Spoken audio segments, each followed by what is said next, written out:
İnsanın ən əsas xəzinələrindən biri onun duyğularıdır.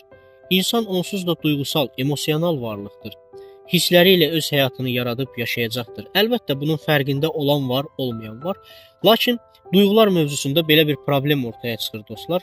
Biz uşaq vaxtı bəlli mövzularda mühakimə edildiyimiz zaman bəzi duyğuların mənfi, pis olduğuna qərar verib onu şuurun fərqində olunmayan hissəsinə ata bilirik. O zaman bu orada qalıb kütlələşər və müəyyən müddətdən sonra özünə uyğun həyatımızda vəziyyətlər yaratmağa başlayar. Deyək ki, qəzəb duyğusunu gizlətdiksə əgər, o zaman qəzəblənəcəyimiz vəziyyətlər həyatımızda yaranmağa başlayır. Eyni zamanda periodik olaraq qəzəbli insanlarla çevrili bir həyat yaşamağa başlayırıq.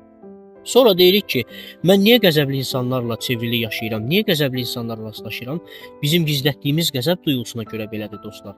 Eyni zamanda bu burada qalmır, birbaşa bədənə əks olunur və bədəndə bəzi xəstəliklərin ortaya çıxmasına səbəb olur. Sonra deyirik ki, mən niyə xəstələndim? Gizlətdiyimiz duyğuya görə xəstələnirik dostlar. Eyni zamanda bu burada qalmır, övladlara birbaşa əks olunur və tam da bizim qəzəblənəcəyimiz mövzulara onlar qəzəblənməyə başlayırlar bu səfər. Sonra deyirik ki, bu uşaq niyə belə oldu, niyə belə qəzəblənir? Bizim gizlətdiyimiz qəzəb duyğusuna görə belə olur dostlar. O zaman dostlar biz o gizlətdiyimiz duyğunu görməyə başlayacağıq. Onu izləməyə başlayacağıq və bizdə o olduğuna görə bu vəziyyətlərin yarandığının fərqində olacağıq dostlar. Yoxsa həyat daha da çıxılmaz vəziyyət alır.